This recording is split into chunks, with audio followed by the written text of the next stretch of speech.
Alhamdulillah, dulu saya seperti saudara-saudara salafi yang lain, aktif mengikuti pengajian-pengajian di mahat-mahat salafi di Jakarta.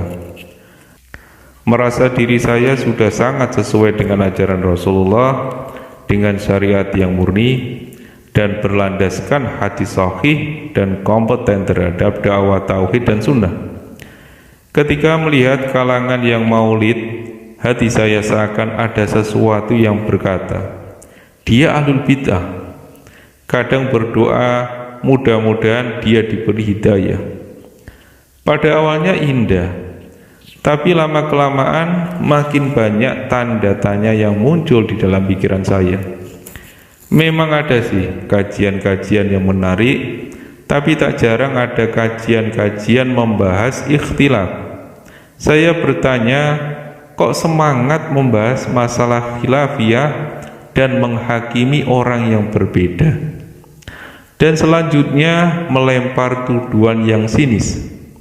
Pikir saya, kenapa ajaran ini selalu membahas masalah ikhtilaf, menuding kelompok yang memiliki pemahaman yang berbeda dengan tuduhan ahlul bid'ah, musyrik, khurafat, taghut, hizbi atau tahayul?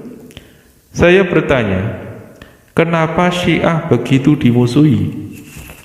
Kenapa seperti sinis kepada Habib-Habib? Kenapa sinis kepada yang hobi maulid dan tahlil?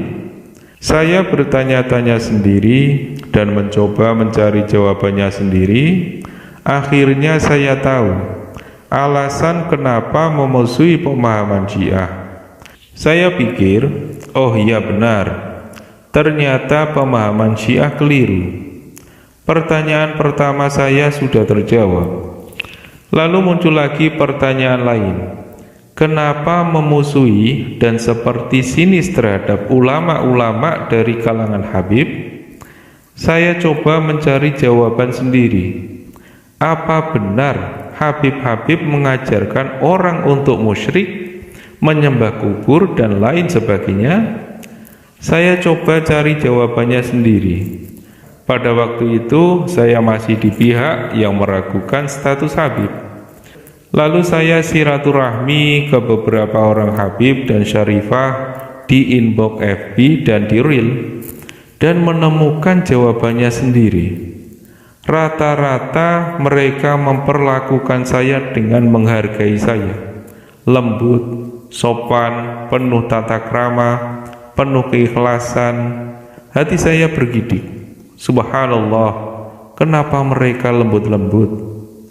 Saya melempar pertanyaan-pertanyaan yang kritis, tapi mereka menjawab seperti menjawab pertanyaan anak kandung mereka sendiri. Rata-rata seperti itu. Hati saya terkesima. Kenapa saya menemukan sesuatu yang berbeda pada diri mereka? Bahkan sebelum berbicara pun saya merasakan sesuatu yang berbeda. Tenang, sejuk, lembut, susah diceritakan. Hati saya bergidik lagi. Mungkin mereka benar-benar keturunan Rasulullah. Di dalam tubuh mereka mengalir darah Rasulullah. Setelah itu saya masih aktif di pengajian salafi, sampai pada akhirnya mereka membahas Habib lagi. Batin saya seakan berontak dan menolak semua ucapan sang ustadz. Ingin rasanya saya berteriak, tidak, apa yang kau katakan tidak benar. Tapi apalah daya, semua hanya terpendam di hati. Penuturan demi penuturan yang diucapkan sang ustadz dalam membahas Habib semakin membuat hati ini tidak tentram. Saya keluar, berpura-pura ke kamar kecil, masuk dan mengunci pintu kamar kecil. Saya menangis, tak tahu kenapa. Saya keluar dari kamar kecil dan tidak berniat mengikuti pengajian lagi. Pulang ke rumah dengan air mata yang berlinang. Saya tidak tahu kenapa menangis, tetapi batin saya seakan tidak terima atas pembahasan sang ustadz yang menyudutkan para Habib.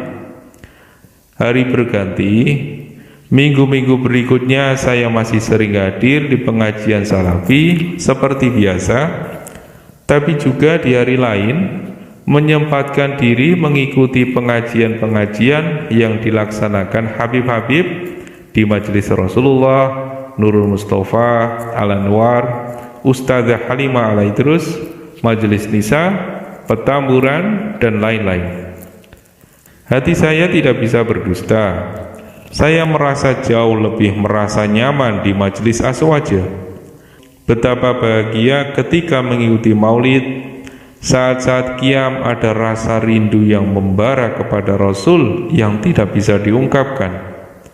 Sekarang sudah 1 tahun lebih saya tidak pernah lagi mengikuti pengajian salafi manapun.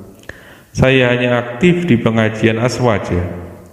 Puncak penolakan saya terhadap pemahaman salafi ketika salafi beranggapan bahwa kedua orang tua Rasulullah masuk neraka. Batin saya menolak sekeras-kerasnya, seakan teriakan yang membelah langit. Saya tidak terima jika kedua orang tua Nabi saya dianggap masuk neraka. Hati saya bertanya dan bertanya sendiri. Yang pertama, kenapa melarang tabarruk di makam Nabi? Kedua, kenapa melarang orang bergembira atas kelahiran Nabi? Ketiga, kenapa melarang orang tawasul kepada Nabi? Keempat, kenapa melarang orang membuat syair pujian kepada Nabi sebagai ekspresi ungkapan rasa cinta mereka? Kelima, kenapa peninggalan-peninggalan Nabi seperti rumah Nabi di Saudi seakan tidak terawat? Keenam, kenapa seperti sinis kepada keturunan Nabi? Ketujuh, kenapa menganggap kedua orang tua Rasul masuk neraka? Saya menolak pemahaman ini. Ini bukan cinta Nabi, tapi seperti memusuhi Nabi. Wallahu alam. Semoga Allah mengampuni hamba.